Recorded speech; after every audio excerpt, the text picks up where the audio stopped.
오늘은 요한복음 16장을 한번 깊이 들여다볼 건데요.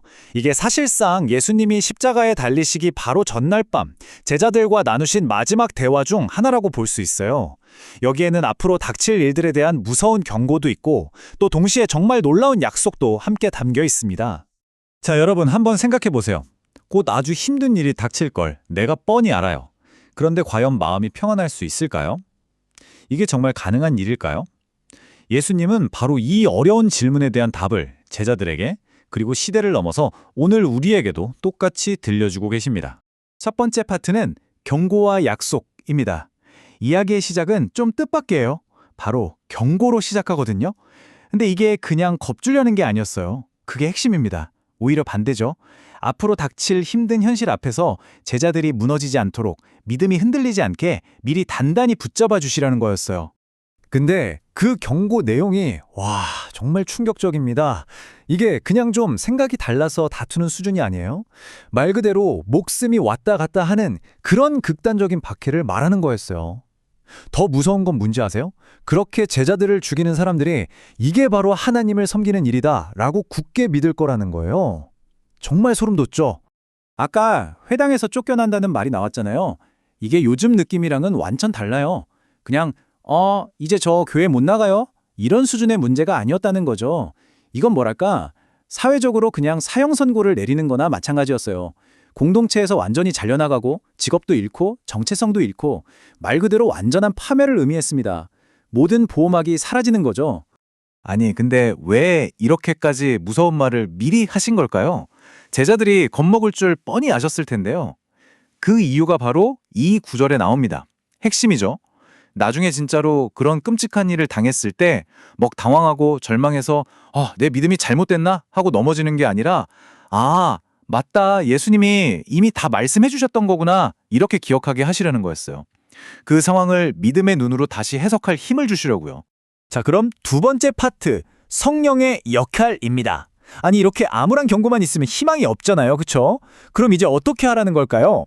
예수님은 경고만 던져놓고 끝내시는 분이 아니에요. 바로 해결책을 제시하시는데 그게 바로 성령입니다.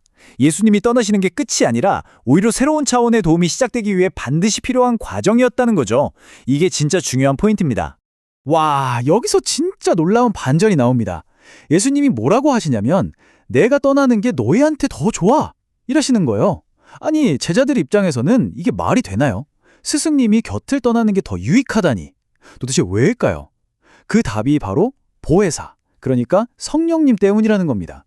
그럼 그 성령님이 오셔서 구체적으로 무슨 일을 하실까요? 핵심은 세상을 책망하신다는 건데요. 이게 무슨 뜻이냐면 첫째, 죄에 대해서요. 성령님은 세상이 생각하는 죄가 아니라 진짜 근본적인 죄, 바로 예수님을 믿지 않는 게 가장 큰 죄라는 걸 깨닫게 하실 거예요. 둘째, 의에 대해서입니다. 뭐가 진짜 옳은 거냐? 세상의 기준이 아니라 예수님이 하나님 아버지께로 돌아가신 것, 바로 그게 참된 의의 증거라는 걸 보여주실 거고요. 마지막으로 심판에 대해서 이미 이 세상의 통치자 사탄은 예수님의 승리로 심판을 받았다는 사실을 확실하게 도장 찍어주신다는 겁니다. 그러니까 이걸 한마디로 정리하면 이거예요. 성령님이 자기 마음대로 새로운 메시지를 전하시는 게 아니라는 거죠. 성령님의 역할은 오직 예수님이 하셨던 말씀을 계속해서 비춰주고 그걸 제자들이 제대로 이해하도록 돕는 거예요. 그래서 결국 예수님의 영광을 드러내는 거죠. 한마디로 최고의 조력자인 셈입니다. 자, 이제 세 번째 파트, 슬픔에서 기쁨으로입니다.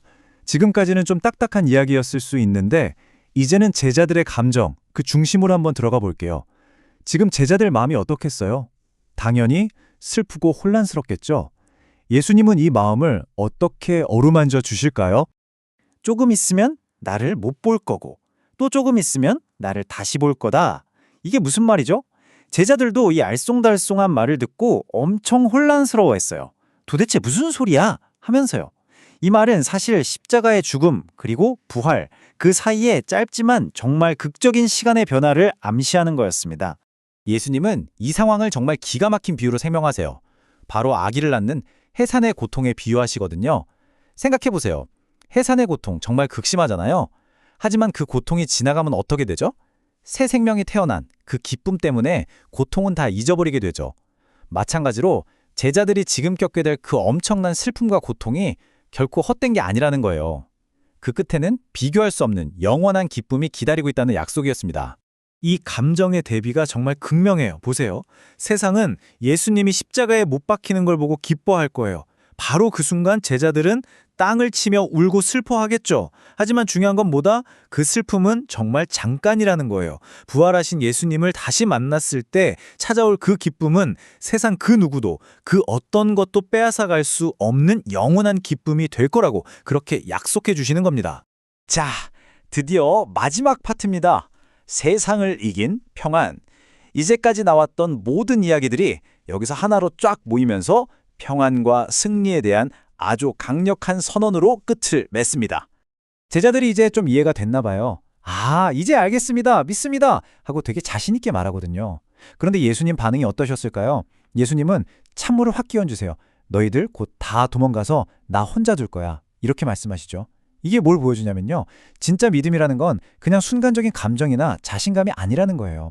진짜 어려운 시험 앞에서 끝까지 서 있는 것. 그게 진짜 믿음이라는 걸 보여주시는 거죠. 그리고 나서 예수님의 마지막 약속, 그 첫 부분이 나옵니다. 그게 뭐냐면 세상에서는 너희가 환난을 당한다. 이거예요. 잘 보세요. 예수님은 나를 믿으면 이제 고생 끝, 행복 시작이야. 이렇게 말씀 안 하셨어요. 환난, 고난은 피할 수 없는 현실이라고 못을 박으시는 겁니다. 환난을 당한다. 이 말을 듣고 제자들 마음이 철렁했겠죠. 바로 그 순간 이 요한복음 16장 전체, 아니 어쩌면 성경 전체에 클라이맥스 중 하나가 터져 나옵니다. 하지만 담대해라. 내가 세상을 이겼다. 여러분, 제자들이 가져야 할 평안과 용기는요, 상황이 좋아서 생기는 게 아니에요. 내 믿음이 강해서 생기는 것도 아니에요. 그 근거는 딱 하나. 예수님이 이미 세상을 이기셨다는 그 사실, 바로 그 승리 위에 서 있는 겁니다. 자, 그럼 정리해볼까요? 예수님이 주시는 평안의 기초는 뭘까요? 첫째, 환난이 없는 게 아니에요. 고난은 여전히 있을 수 있어요. 둘째, 내 믿음이 막 강철 같아서도 아니고요.